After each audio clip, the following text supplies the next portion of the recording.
Okay. Go.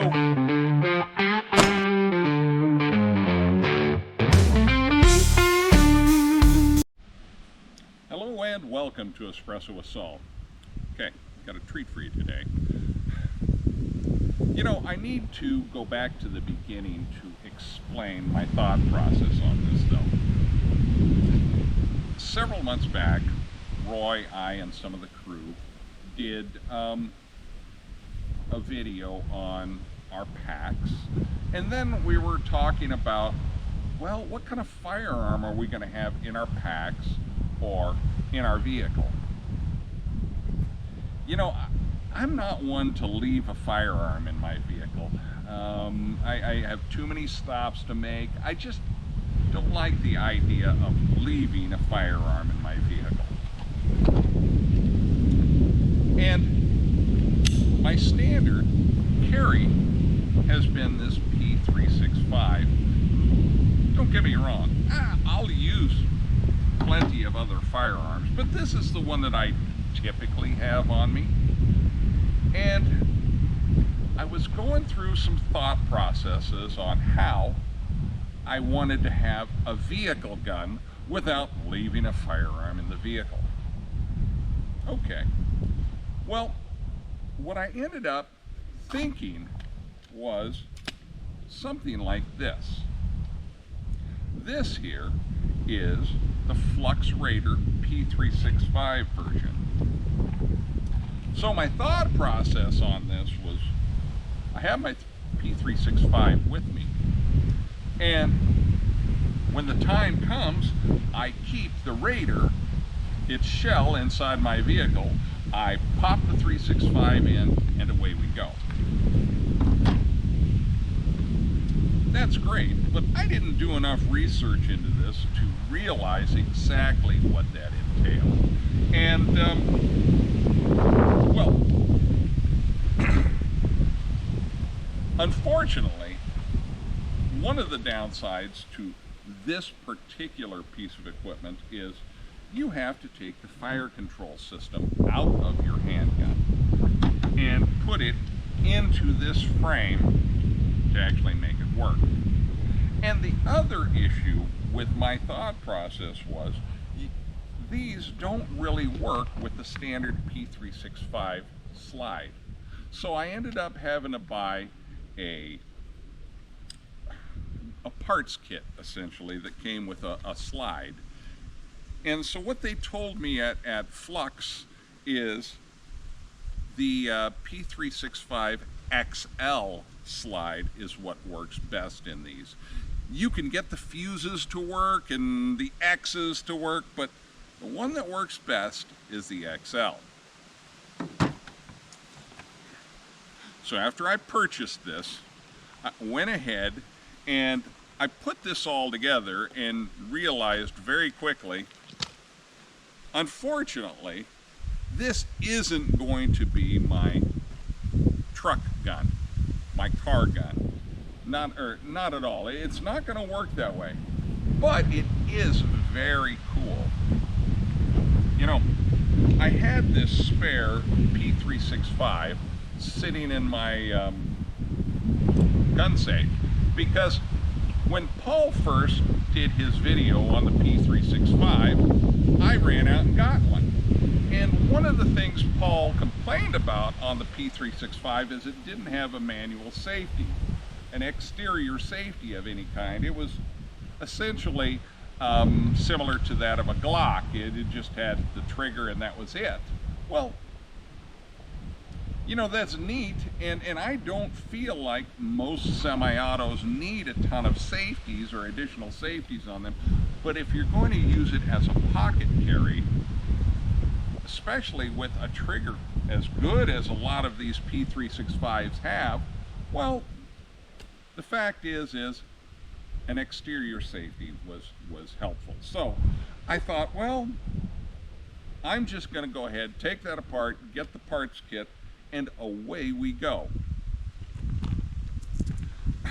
Now, one other issue I had with this, though, is this XL slide was an optics ready slide, and so instead of taking the RMR CC that I had on the other P365, I had to order a Sig Romeo red dot on here. I'm not overly impressed with it yet, but let's run it through its paces and see how it works. Maybe I can get a different one and upgrade it, but you know, like I say, let's try this out. I'm not ready to throw it away just yet. Now, the other thing with the Flux Raider that is different than what I had with this pistol is it will not work with the 10 or 12 round magazines, or even the 15s. What they said is the minimum you can work with are 17 round magazines, and the 21s actually work quite well. So what did I do? I ordered a couple 21s to go with it, and voila. We don't have a kit that I can throw this into. We do have its own full separate firearm. One other thing on this before we get to shooting. This one here has the standard, well, let me back up here. This has a 3.1 inch barrel on the standard 365.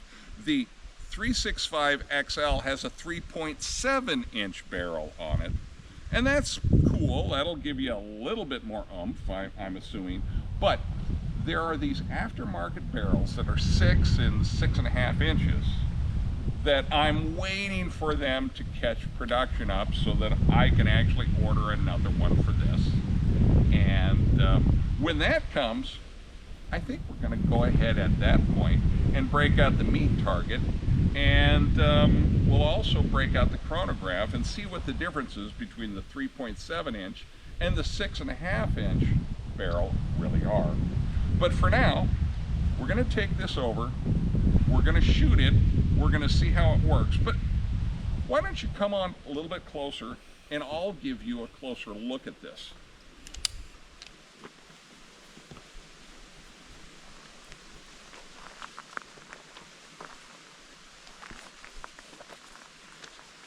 Okay, what we have here, this is actually a metal frame, and when you push this button, it launches the brace. No, this is not an SBR. This is an actual brace.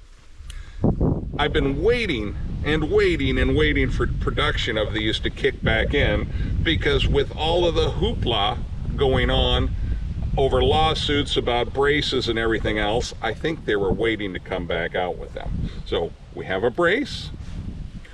This is not a forward grip. This is an additional slot to hold your magazine, which obviously can be used as a forward grip.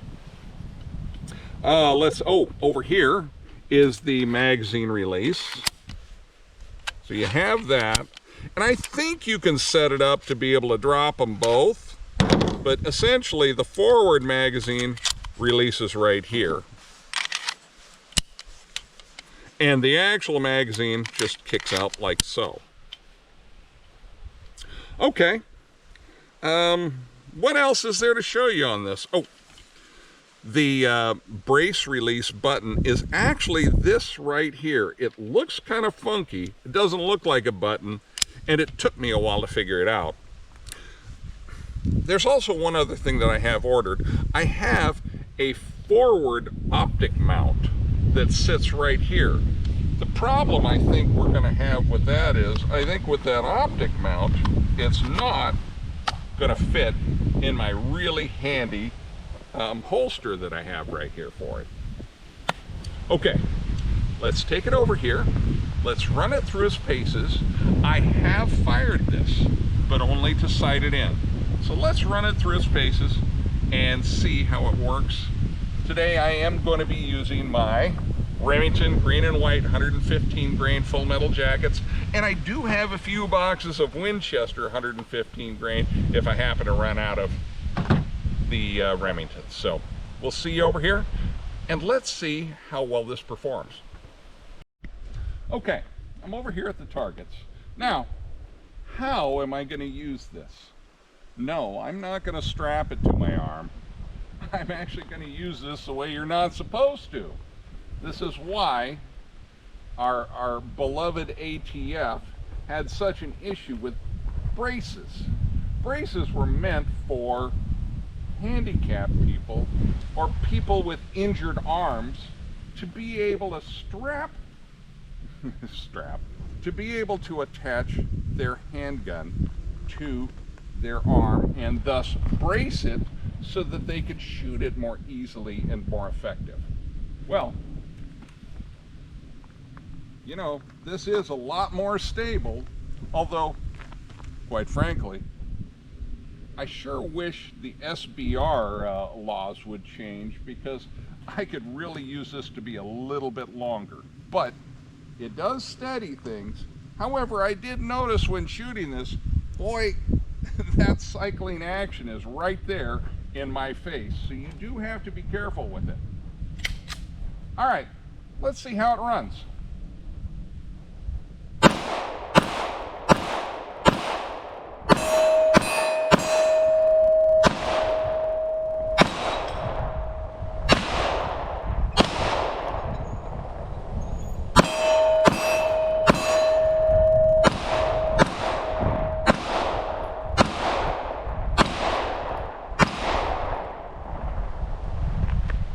Not too shabby.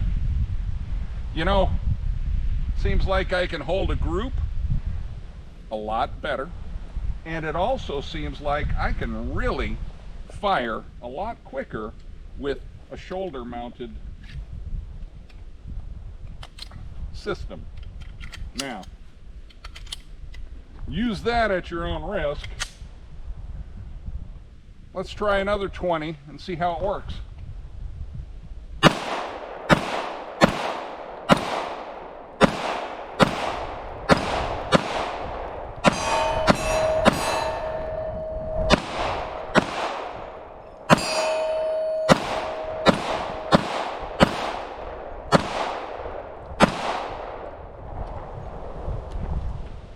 Not too shabby. You know what? I think I'll load up a couple more magazines here just to make sure these weren't a fluke. Be right back. Well, that was certainly a lot of fun. And do you think using the brace up against my shoulder allows me to shoot faster and maybe more accurately? What seems to be the problem with that? Wouldn't you want to be able to shoot your firearm more accurately? You know, firearms laws rarely make any sense. Rarely. I remember when I first started getting into firearms with Paul, and I asked him why on several occasions, and Paul asked the same question. You know, why? It doesn't make any sense. So don't try and make sense out of a lot of them. There may be a few that do, but none come to mind. Okay, let's try this again since that was so much fun.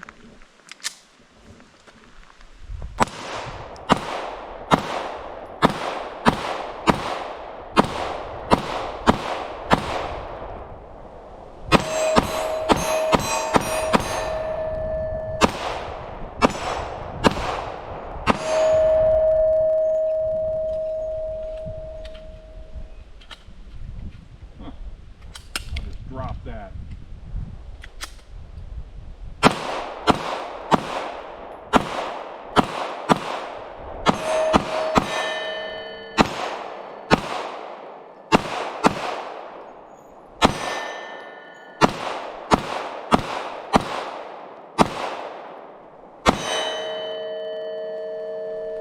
Yeah, I think it helps. All right, let's talk about this at the end here at the table. Okay, how did we do? Well, I think it ran quite well.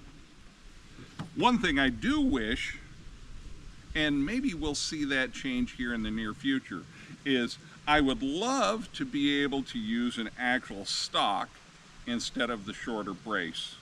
But until that time happens, well, look, they've gotten rid of our tax stamp. And that's one reason why I don't have any cans or silencers for most of you, or short-barreled rifles.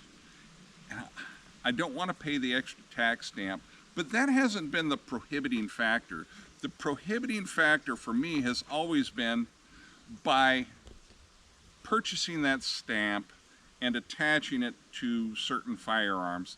That gives the ATF permission to knock on your door, waltz in, and come in and see that those firearms are in fact with you at any given time. And I really don't want the intrusion. I don't want people to have the ability to knock on my door and inspect how and where I keep such things.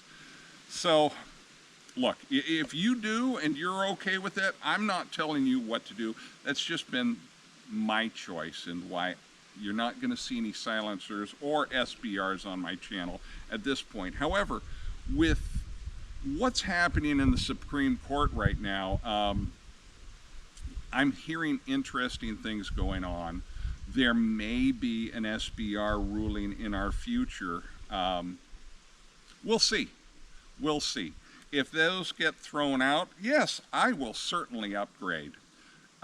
If it doesn't, will I consider perhaps 1 or 2 SBRs in my collection? Maybe. We'll see in January when, at least to my understanding, and I'm not a legal expert, supposedly this all kicks in January. So I'm just in a wait and see pattern right now, and got our fingers crossed. We're hoping for the best. Also, in an upcoming video, look what else we have to go with this. Whoa, that looks pretty cool.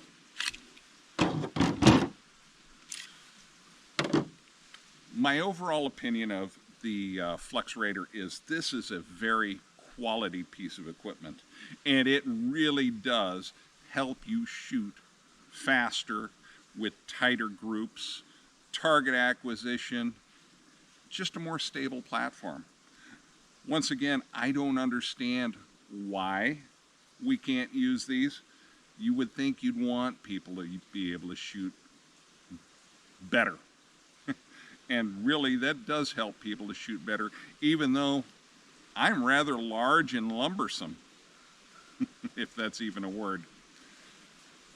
It is a little bit small for me, and it is in my face, but it really does give you a more stable platform to shoot with. So, if you're in the market for something like this, I'd tell you, pull the trigger.